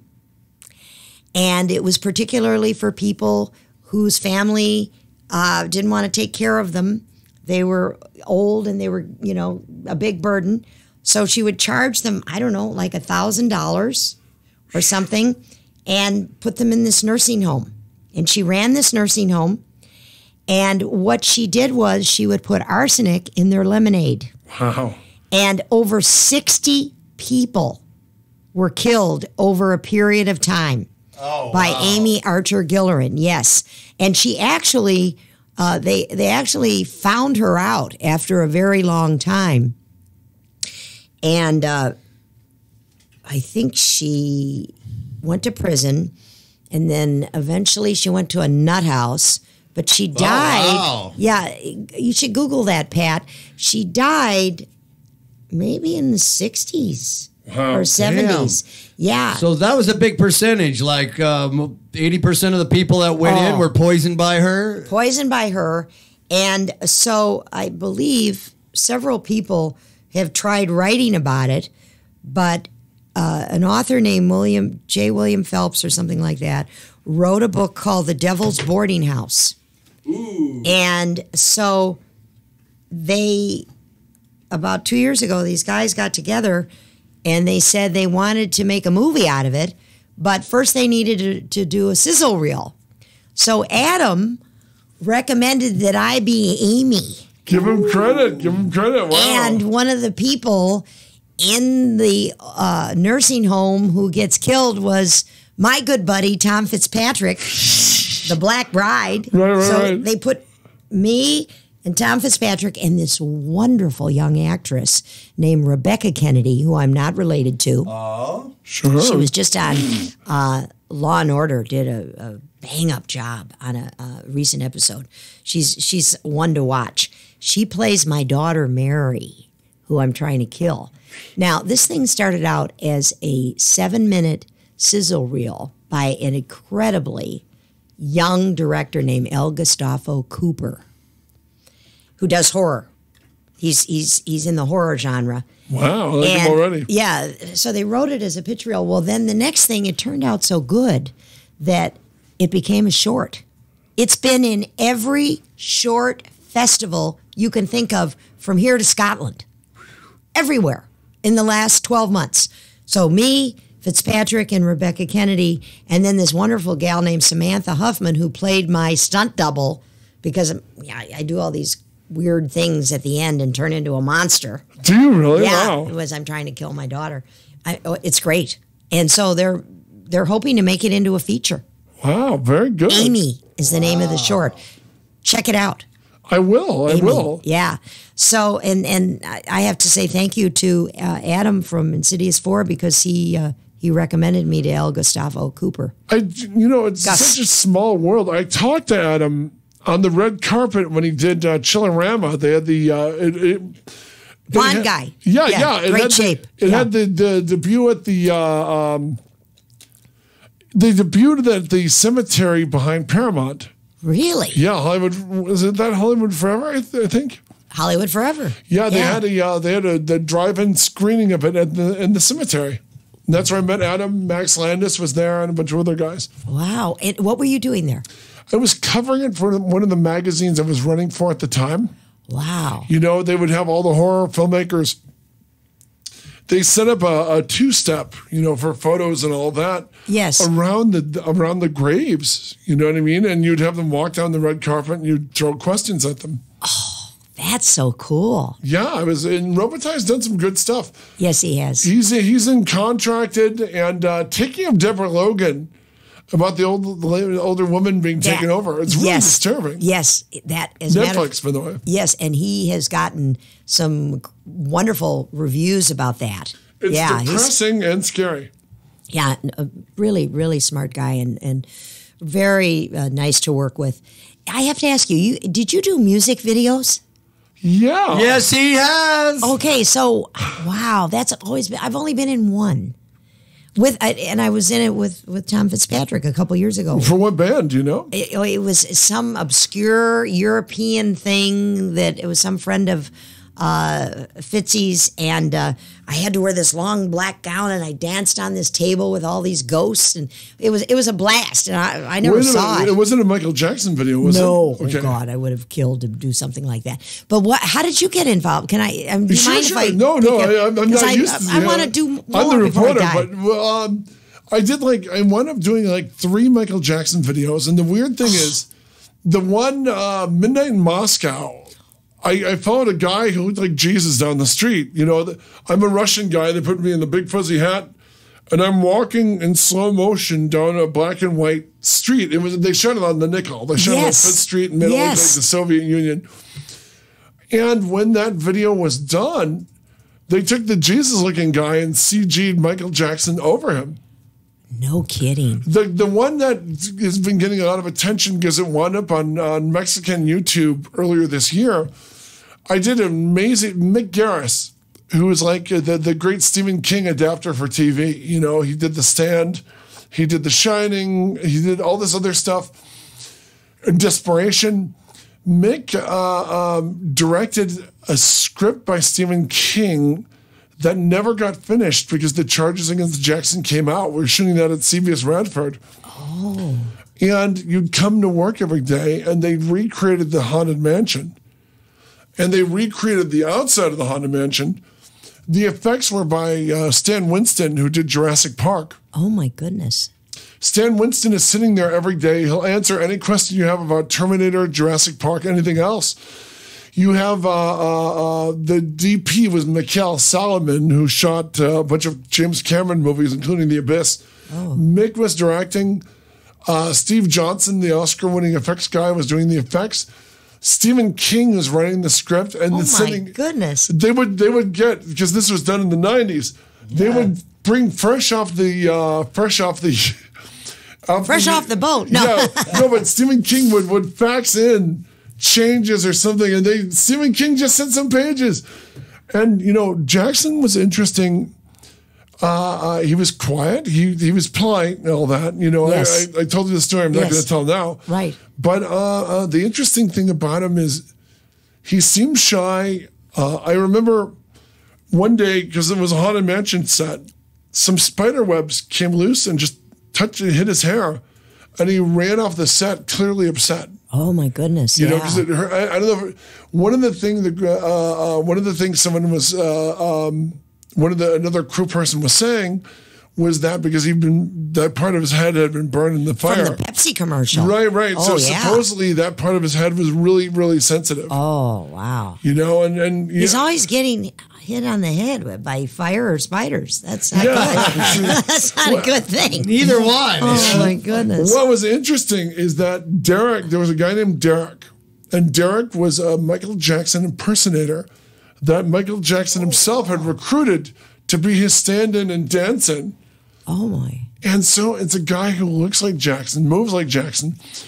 And Jackson was saving all his dance moves for when they'd be his close-ups. So when you're doing they spent like $5 million on this set. I mean, they recreated the Haunted Mansion, and this is at CBS Radford, where they shot Gilligan's Island, yes, Seinfeld. I've been there many times. Yeah. And they built the two sound stages that really took my breath away. One was the outside leading up to Michael Jackson's mansion. And they had like a gravel road, and it was just Mick had just come off the stand. It was the entire cast of the stand in the video with us. And it was like the doctor in charge of the hospital from Scrubs played Molly Ringwald's father in the stand, and he was playing the sheriff in this. This was quite a production. Oh, my God. It was heartbreaking because it was going to play in theaters. And you're thinking, you're going, and I'm not saying anything to anyone. It was a great summer for me because I'd gotten my SAG card. I got Taft-Hartley for writing a commercial and wound up appearing in it with David Lynch. David Lynch? Ivan Reitman was producing a dog movie I did that year. It was just a fantastic year. And it's like, I ended up giving my brother they needed to do second unit on the dog movie. But I was like, no, I'm going to CBS Radford for the Michael Jackson thing. And every day, this thing was gargantuan. And you're like, this is going to be the battleship of videos. And it was a de facto sequel to Thriller. And it never got... It's on Mexican YouTube. It showed up on Mexican YouTube early this year. Punchin' Is This Scary? Okay. And I remember I was an alien on Star Trek like years after this. On one of the Star Trek spinoffs, I had wax teeth. I had antlers. I've been in this makeup chair for 5 hours.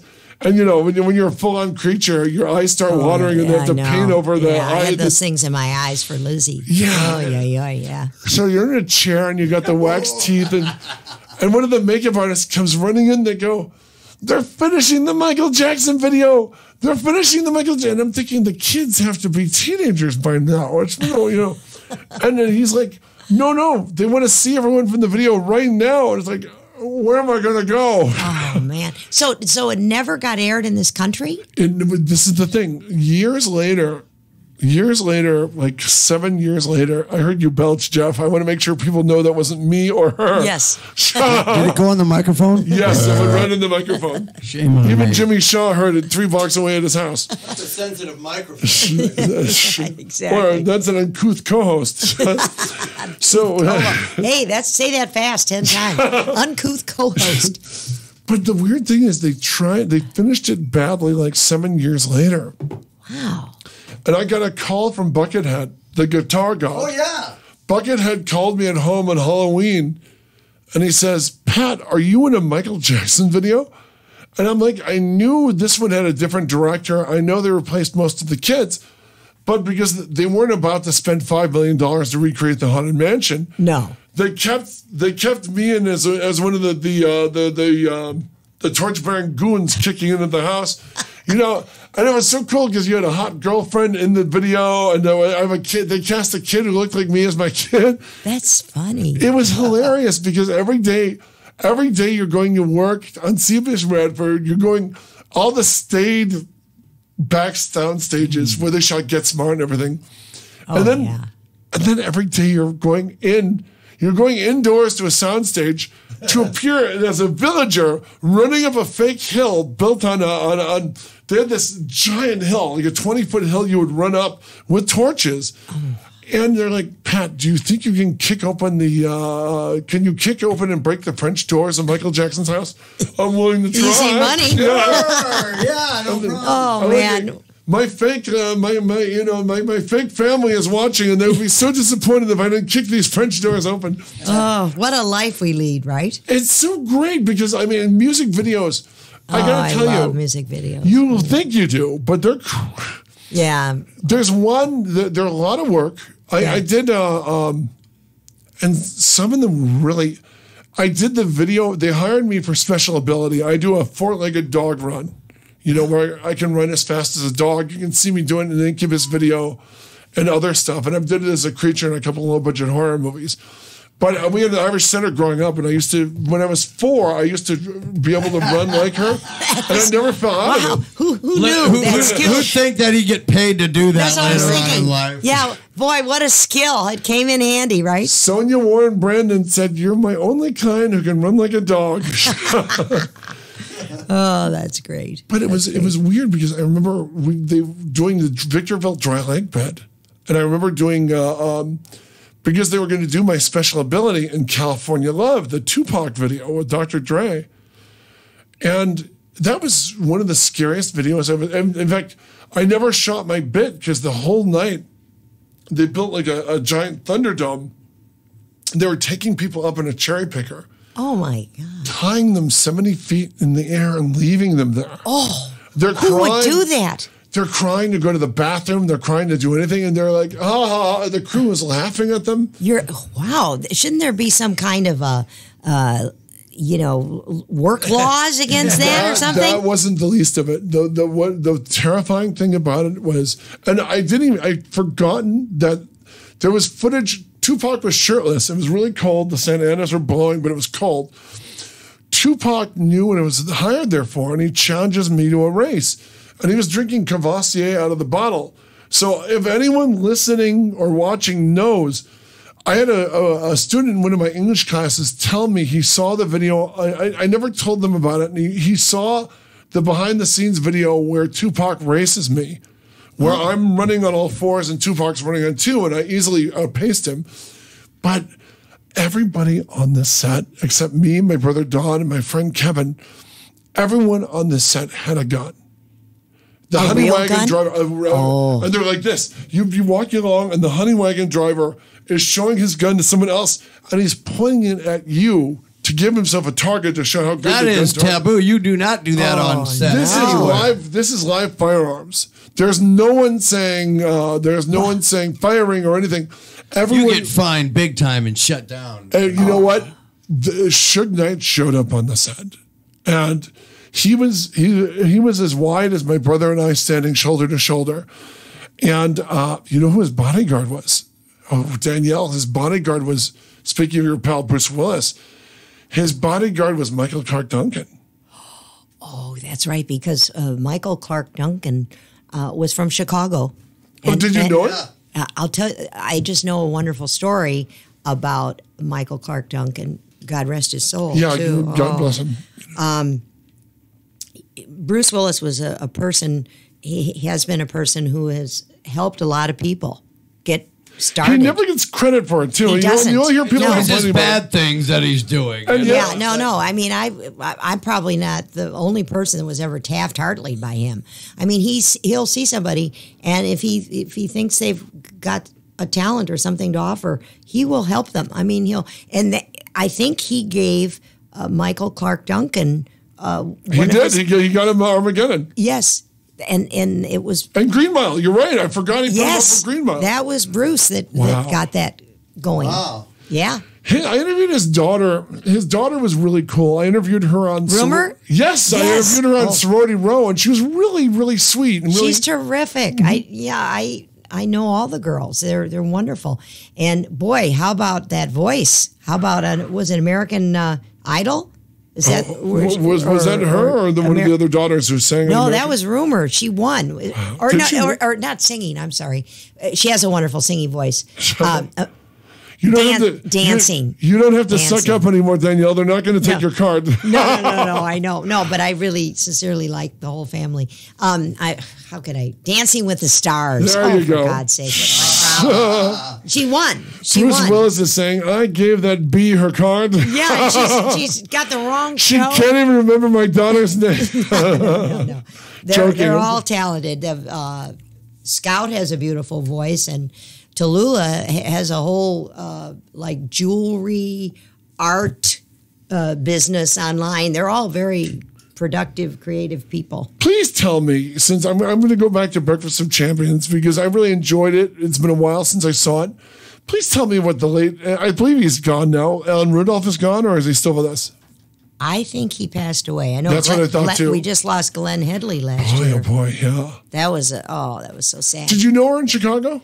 I didn't. I did. I saw her on set, but they were doing their thing, and we were all working. However, I saw her at the Geffen a couple of years ago in Stage Kiss. She was in that play with a friend of mine, Barry, that I'd been in a play with.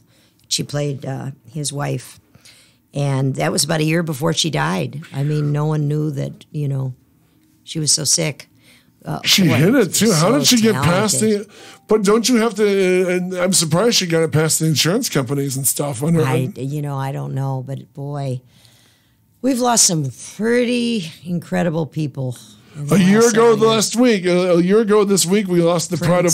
Oh, forget Prince. The pride of Walla Walla, Washington, baby, Adam West. Oh, Adam West. I knew Adam West. Did you? Yes, he lived in Sun Valley. That's right, I know. Yes, and I really knew him. And so you knew Van Williams, the Green Hornet as well? No. I knew Adam because he was a neighbor in Sun Valley. He was literally you were neighbors to Batman. I was neighbors to Batman, and a very good friend of mine, who I'm sure you two know, from Dynasty, is Pamela Sue Martin. Oh, wow. She played Fallon. Hubba damn hubba. She's my buddy. And we did several plays together with a great guy named Bill Raymond up in Sun Valley as well when I was doing theater up there. Excuse me, none of those people matter. We're talking about Batman. But back to Batman. Yes. So Adam West and Pam and I, we did a reading for the Sun Valley Center for the Arts about 10 years, 11 years What was he like? Talk about him. Nice guy. And his wife, Marcelle, wonderful, beautiful woman. Of the Lear fortune. French. Ex-wife of, wow. She's French. Ex-wife of the guy from the Lear Jets. Oh, I didn't know that. That's why Adam was living in Idaho. That was in Batman residuals. Oh, wow, I didn't know that. But she had a beautiful store up there that we used to go to with all these fancy gifts and things like that. But no, Adam was just one of the guys. He'd go into the coffee place. He was there. Came to all the local theaters. Did he really? Wow. Came and saw the plays, and just the nicest man. My favorite Batman too. By the way, I think you would agree. He played Batman longer than anyone, like 105 episodes. But I am a Michael Keaton fan too. Michael Keaton was intense Batman though. He was pretty good. Yeah, but I just love Michael Keaton. I like his costume. I like the costume. You like the costume? On Adam West or on Michael Keaton? Yeah, the Michael Keaton costume. I like the first one, not the second one. The producer of Batman told me Charles B. Fitzsimmons, he was Maureen O'Hara's brother. Ooh, I loved Maureen O'Hara. And he was the head of the Producers Guild. And I remember he was like 88 and he had this buxom 19-year-old secretary. So good for him. Yeah, I was gonna say. How did he pull that one off? He's 88 years old, and he's running out the street to put coins in the meter of his Bentley because he had the 19-year-old parked in his parking spot in the Producers Guild. I drew no conclusions. I was just a reporter. Wow. And you've seen quite a bit there, Patty. But he was speaking of Irish accents. He goes, Charles B. Fitzsimmons, the B stands for bastard. And Maureen O'Hara's real name was Maureen Fitzsimmons. Really? Yeah. And why did you, that goes well too? Why'd she do the O'Hara? Because she did a movie called Jamaica Bay, Jamaica Inn for Alfred Hitchcock. That's the one that put her on the map. Yes. And her brother told me, and by the way, you can't get much more Irish than both of them appearing in The Quiet Man. Oh. Yeah, I actually was at that house in Ireland by the Quiet Man. Really? Yeah. It's a tourist spot now. Yeah, I went there with my husband and girls. Did you pay homage? Oh, we took all kinds of pictures. Oh, yeah, I gotta have Quiet pictures. Man. Oh, that was so good. Anyway, I didn't mean to interrupt you. No, please. You're our guest. But he told this great story. He said Charles Lawton told her, "Oh no, that's a terrible name. That's a terrible name." He goes, Charles Lawton invented a name for her. And he goes, you can have, your new name is either going to be Maureen O'Hara or Maureen O'Mara. And he goes, when people ask about the O'Hara, he goes, there's no O'Hara on our family tree, only Charles Lawton. Oh, that's crazy. And he said that Adam West's ears, you notice the Michael Keaton, all the Batmans have really tall ears. Yeah. Until Ben Affleck. And he said the Adam West Batman had short ears. Yeah. Because they wanted... He did. Yeah, he did. I remember that. They wanted to frame him. They wanted to get his whole head in close-ups. And they said if you had the tall ears like the comic, you wouldn't see the whole head. Yeah. So it was smaller ears. So Batman's pointy ears, instead of like touching the ceiling like Keaton's does, he would have these short pointy ears so you could frame his whole head in the shot. Unbelievable. Yeah, wow. I thought that was really cool. And the eyebrows, they give him the white eyebrows and nose. Because it was a dark mask, they wanted to give some planes of his face. So the nose defined where the nose was, the eyebrows showed you where his eyes were. Did you ever see the Batmobile that they have at the car place? We saw it with a 90-year-old George, what's his name, the Batmobile? George Barris? George Barris. Yes. Wow, I watched him at like 90 years old while his family would push the car out. He was sitting in there. Wow. Yeah. Did you go there often? I saw that car at La Cienega. My buddy Clint Young, who lives in Billings, Montana, has one of the Batmobiles, but his is the only one that's exactly like the TV, better than the Barris one, with everything functioning. The flames, the parachute will pop out, the blade will pop out in the front. And he tours and he has an Adam West suit and he'll go to like, car Comic-Cons dealership. and stuff? Yeah. Wow. Tour around with it, Yeah. What's Avenue 43, little lady? Oh, Avenue 43 is a web series created by Justin Tanner, who I told you was the playwright who did Zombie Attack and Voice Lessons, Day Drinkers, Procreation. Wow. Happy Time Christmas. The guy wrote like 20 or 30 plays in the 90s and produced them at this place called the Cass Theater. And that's when French Stewart and Laurie and all of them, and Mark Ruffilio was one of those original guys. Really? Yeah, they all started with him. Wow. Yeah, doing plays. And your beloved Tom Fitzpatrick is in that one as well. Fitzy and I were in... in Avenue 43. Yeah. It's wild. He's starting to shoot it again. He does it all. He writes it. He shoots it. He lights it. He directs it. Justin Tanner, the guy is amazing. Wow. He's written for. He did a little writing for Gilmore Girls, Silver Lake, which was I don't know if it was a pilot or it got sold for a while. He's written for TV and stuff, but his plays, this Day Drinkers thing was just so much fun to do. About what people do when they're at a bar at 8 a.m. in the morning and they're there all day. There's like a regular tribe of people. Oh, yeah. And I played Val, one of those regulars that's in there at 9 a.m. for her Bloody Mary. And then in El Nino, that was really about Justin's life. He got writer's block about 7 years ago, and he wrote this play, and it really pulled him out of his writer's block. Really? Yeah, and Miley Flanagan actually plays Justin in the play. I mean, she's a girl plays him? Well, the circumstances of his life. He's a writer. She plays a writer, and she's down on her luck, so she moves back home with her family.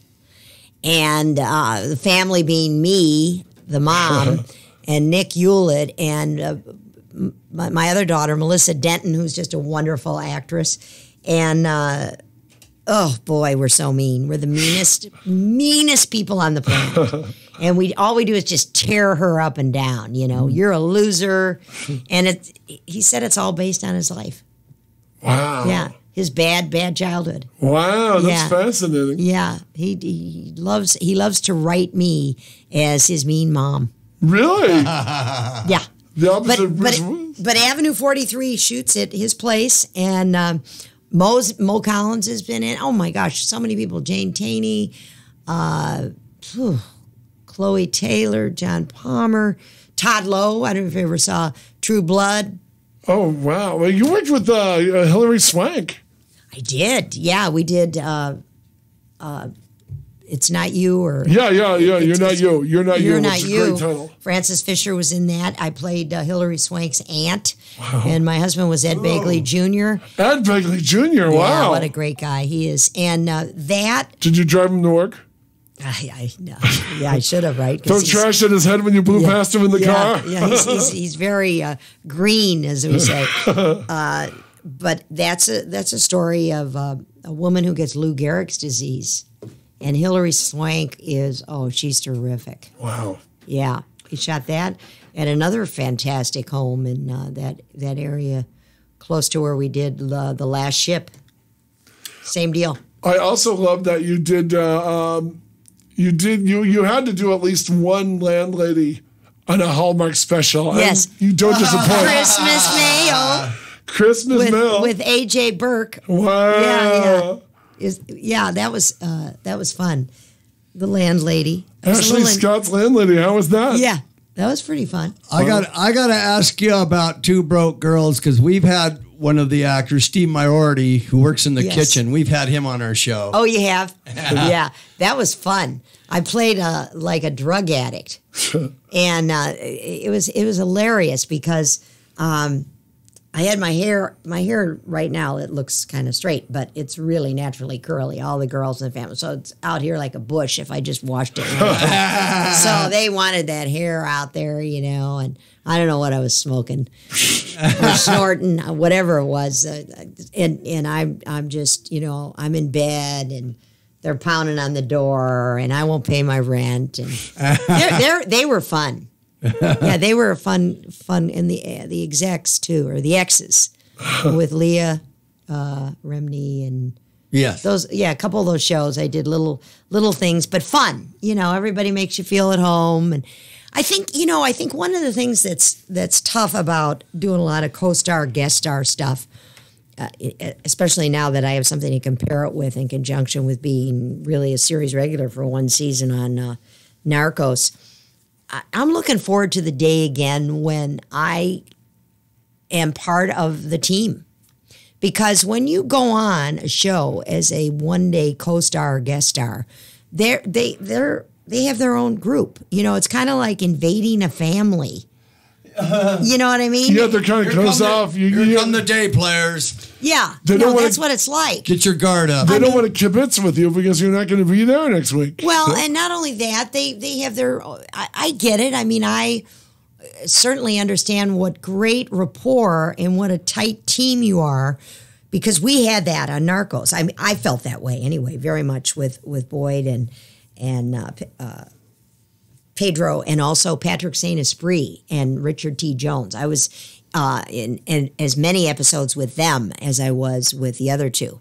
I don't know if you know who Patrick St. Esprit is. He's terrific. He's on SWAT now. Wow. He's the main guy, and Stephanie, the gal on SWAT.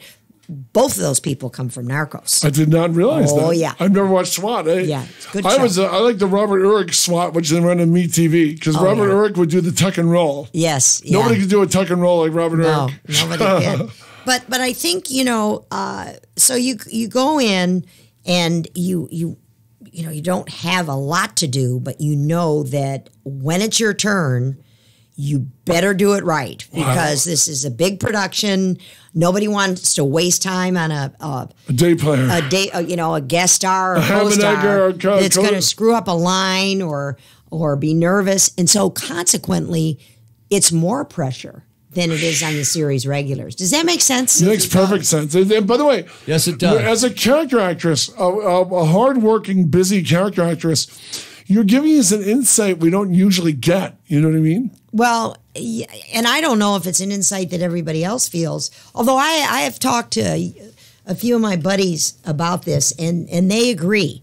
Because when you go every week and you all know each other, and there's just a relaxation.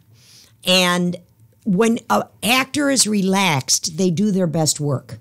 They do. Because they're not nervous, they're not intimidated. They just, like I feel very comfortable with you guys. We're enjoying the hell out of you, Danielle. I'm very comfortable and I can just be myself. But if, you're sitting in a room and you're waiting and waiting and waiting for your scene and you're usually confined in your trailer. And, maybe you've been there since 6:45 or 5:45. And you're not coming out to the last close-up of the last regular. Yeah, you may not get out there till 2 p.m. And so you keep like replaying your lines over and over and you think, and then once you go out there, it's like, it's not like being in the theater where you're going to get direction. In television, you better have directed yourself. Yikes. And your audition better have been performance ready or you're not going to get the job. You're just not. And so the pressure is on. It's like, oh, okay, yeah, hi, who are you? Never heard of you. You're going to be playing the nurse here or you're going to be playing whoever.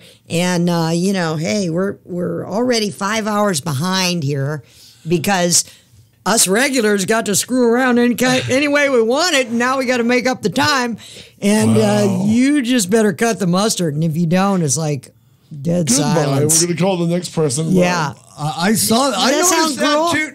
Because I was on, I played a SWAT guy. I was major crimes. And everybody I talked to, I've talked to a lot of the groups, like just background people that were on the show for like 6-7 years. Like their regular job that they go to every day. Yeah. And then I run into Daniel Roebuck, which I haven't seen since the comic book shop days. Oh yeah. And Daniel Roebuck was sort of a drinking partner. And he's a pretty big actor, and he's like, so he's coming on and he's got all this dialogue, and so I'm talking with him, and then he's that's why he's there. He's all nervous, and yeah. we're like, okay, I gotta get these lines, and yeah. And everybody else would just kick back like, oh, I'm here. This is my second home. I'm here every day. Exactly.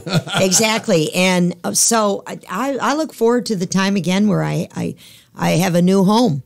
Yeah. Because I know for me, that's where I do my best work. We just did El Nino, and the 6 of us, we got extended and everything at Rogue Machine. Rogue Machine is a great theater. They do all new work there. It's up at Santa Monica Boulevard in Oxford. You guys, if you ever get a chance, go up and see. John Flynn runs that place, and he's a wonderful legend in our industry, especially in the theater. But he also comes off of television, and he's the artistic director there. But the 6 of us are like family. So, we would go on, and, it doesn't matter if somebody messes up or something gets thrown, everybody's got your back. And you've got everybody else's back. Yeah. Wow. And so there's an energy that comes with that of being safe, not being judged. Nobody thinks you're a loser. And we just sailed. We just had a ball. And so you go to work. You can't wait to get on stage. You have a blast. Afterward, you hang out with each other. And when you're in a hit series, I mean, I think about, like The Middle. I was on The Middle, too. You did an episode, I think an episode of The Middle. Warner Brothers Ranch on the lawn. Yeah. Who were you in The Middle? I was a city worker at City Hall, and she was coming to change her name, and I had to stamp the paperwork, but I talked her out of not changing her name. Oh. Wasn't that good? Isn't something about that show they like using to shoot it on film? Yeah. I did an episode. I'm like, oh, my God, they're using the the old cameras with the film cartridges Yes. in it. And Yeah, I'm like, well, he likes the texture of the film. Some people still like shooting on those. Exactly. And that had a long run. I mean, they just went off. What did they have? 12? Did they have 10 seasons? All I know is at the gym, it's always on the syndicated, Channel 5 at 2 in the morning. Yeah. Yeah. No. Patricia Heaton is a lovely lady. I met her. Oh, did you hang with her? Yeah, she's really nice. She's got 4 boys, I think, 4 sons.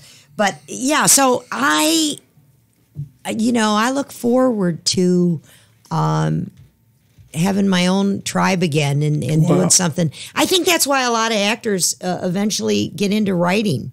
They write their own stuff. My friend Chloe Taylor, who's a wonderful actress, she started writing her own web series. You did that short with her. I did a short, Girl from a Box, and that is going to be good. With your boy, Girl from a Box. With your boy Fitzpatrick. Well, of course, my boy and my boy John Palmer. Post-production. You got 4 in post-production. Yes, I do. Are you still filming Rift? No, Rift is done. It's in post-production. Is that I don't the think series, they changed Rift, it. or? No, that was a short too with Ben Curlin. That's going to be a good one too. I did that with Terry Weeble and some great people. We shot that up at that area Pine, which is an hour. Lone Pine? Well, no, just Pine Mountain, and it's about an hour outside of L.A. And it's 7,000 feet up. You think you're in the mountains. Wow, it snows at that level. Yeah, and actually there were, I think, a lot of Disney executives and a lot of show people who got sick of, being in L.A., but they didn't want to buy a house in Montana, so they bought up there. And they shoot a lot of stuff up there. Pine. Wow. Yeah, you'll have to check it out. We shot Rift up there. But back to Chloe, because I want to put a plug in for her. Her and her partner, Alexis. Fantastic. Like I say, she's just a fun actress. She's been in all the Tanner plays with me. She's done a lot of TV and Avenue 43. But, she's a great writer. And so she did a web series. And it was about 2 private investigators, 2 gals that open up their own private investigative reporter shop and did real well with that. And now she's written a short called Girl from a Box. And it's so good because evidently this is really happening. Guys order robot girlfriends online. By the way, wow. Did you know that? I did not. I'm always on YouTube. Yes, Jeff's I do. Jeff's been waiting for a robot girlfriend for I know all about robots. Clanky the robot. I know all these robots, but this is a whole different thing. This is, I got to tell you, this is something. And they both wrote this short. It's so good. Oh, Wayne Wilderson. I don't know if you know Wayne. Wayne is fantastic. He's been on the Mick. I love the Mick. Oh, yeah. That show was so underrated. Yeah. Oh, no, but he's been on everything. Wayne Wilderson. He's terrific. But I have to ask, you were directed and co-starred with one of my favorite actors. Talk about John Larroquette. Oh, John Larroquette. Another neighbor in Sun Valley. Oh, seriously? That's how I met him. Wait, you lived next to Dan Fielding and Batman? Yes, wow. that's you would see him around town at stores and stuff? Yes. Oh, no. He and his wife, Elizabeth, they were great friends. And that's a story. Let me go back to John. Let me finish Girl from a Box. Yeah, please, I'm sorry. That's coming up. Yes. I wanted to make sure I got that in since we're in the last 12 minutes. So the guy that plays my son in Girl from the Box, he is looking for the perfect woman. And he goes online and he customizes what his perfect woman would be in the form of a robot. And it is delivered to his house. And Wayne Wilderson plays the UPS man when it's delivered. And the girl, this English girl that they auditioned that plays the Girl from a Box, look it up. I got to get all the names. You're so happy. So good. And Josh, the guy that plays my son, he's like a young Gene Wilder. Not kidding. No, and he's so good. But I'm this old school mom, and I show up at his house, and I hear all these weird noises coming from his bedroom because I'm always bringing him food and stuff. Well, he's programming his new robotic girlfriend's orgasms. Would that be Jacqueline Jandrell, by the way? Yes. Yeah. Okay. Oh, boy. She is fantastic. And Josh, what's Josh's last name? Sorry, we're looking at Josh now. Hold on. He plays Charlie. He plays Charlie. He's fantastic. You guys, this is going to be in all the shorts. Wow. It's going into the festivals this summer. Watch for it. Josh Odysseus. Tom Fitzpatrick in it. Oh, of course. Tom is plays cards with me at the casino. Chloe, cool. we're family. Chloe gets, it's nepotism. She got all her best buddies in there. I'm so thrilled with the way they put it together, and watch for it. It's going to be great. So, Girl from a Box, Chloe Taylor. I like Alexis. the poster. I like isn't it the cool? legs coming out of the box. Oh, yeah, it's so great. And Danny Schmitz is one of the producers. Wow. We had a great time. But back to John Larroquette, who I just think the world of. Please. Yeah, I met he and his wife through our church up in Sun Valley. Wow. Through mutual friends, and also they would come to the Company of Fools and they would see our productions, etc. So this is almost like a Bruce Willis coffee shop story. Yeah. So when I came back to L.A., John and Elizabeth knew I was coming back. They still had their house there, but they were mostly living in L.A. at that point, I think, because he had started a series called McBride. Wow. Yeah. Okay. And so I'll never forget, I was coming down. I know, isn't it funny how you remember exactly where you are when these people, that's these the best. movie stars call you up? I'm coming down the California incline, and he knew that I had a SAG card and that I was just coming back. And he says, Danny, how would you like to be a judge on McBride? And I said, yeah. And so I went on McBride for a couple of episodes, and I had my scenes with John and with Stephen Tobolowsky, who's terrific, and Richard. Oh my gosh, it was yeah. I loved McBride. Did you guys ever watch that? It was on Lifetime. Or no, Hallmark channel. As a man, I can't watch Lifetime, but I will sample Hallmark. Yes, Hallmark. But we're running out of time. 5 minutes. But you did play. Tell us about that angry woman you played on Grey's Anatomy. Oh, Grey's Anatomy, yeah. Oh, that was, there's another one. 2 times! Yeah, 2 times. Well, it was 2 or 3 episodes. That was when Dr. Grey almost died in the ferry accident. And that's another good story. See, all the great jobs that I had that I loved, I didn't really audition. Like, weird stuff. There's a waitress listening about to slit her wrists. No, I was doing a play at the 3rd Street Theater in Burbank, and who's in the audience but Linda Lowy, who is married to Jeff Perry, Scandal, and she's the casting director for Grey's Anatomy. Oh, that's how you got on Grey's. That's how I got on Grey's. She saw me as the mom. How cool is that? So I go Monday morning and I meet the director and her, and they cast me. It was right before Christmas. But I had to cry, because what happens is my husband dies in the ferry boat accident. So the whole first episode, I'm in the emergency room, and I don't know, and I'm hounding the doctors, what's going on? And you don't find out. They don't tell me that he died. Those are the Marion Hartley episodes, right? Yes. She was nominated for that. Yes. Wow. And so, yes, I'm so glad you brought that up, Jeff, because I love Linda Lowy and I love Grey's Anatomy, and I got on How to Get Away with Murder that she cast as Shonda well. Rhimes, wow. Shonda Rhimes. I've been on 2 of her shows. But when you're willing to do 3? I will do 3. I will do. Hat trick, baby. Yeah, absolutely. But yeah, that was cry. All I had to do was cry on that Grey's Anatomy series. Bawl my eyes out. No, we're going to bawl our eyes out because we're in the last 3 minutes. No, we got 2 minutes left. We got to plug you, man. Delightful Ms. Kennedy, please give us all your, how to follow you and everything for our readers who want to pursue. Oh, yes. I'm on Instagram and Facebook and stuff like that, and Twitter. But watch The Last Ship. It comes out in August. It is a great episode. It's called Warriors, and I play Grandma Abbott. That's Grandma my next Abbott's one. a warrior? Yeah. Hey, she wishes. Danielle Kennedy, you were delightful. Thank you so much. Your stories, even your stories as a mom are really fascinating and exciting, Thank you know? you. Amazing. You brought up quite a bunch. Oh, thank you so much. 8 wonderful kids, and you still picked up your career right where you left it, but even more so. Well, thank you. Thank you so much. It's been fun to be with you. Both No, very the fun. pleasure was ours. Thank you. All right, we'll see you tomorrow. Tomorrow Goodbye, on the Jeff everybody. Sargent Show, we'll have producer, director, and former actor. Okay, we're off the air. Go kill streaming. So before you say something objectionable, Gosh, I was thinking, what are we going to talk about for 2 hours? That went so you were fast. amazing. We're going to talk about you, baby. Oh my gosh! I hope was it okay? No, Danielle, we weren't bored. I mean, good. listen.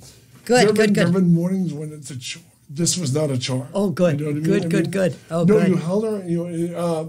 Your stories, looking at the sheer panic as a guest star.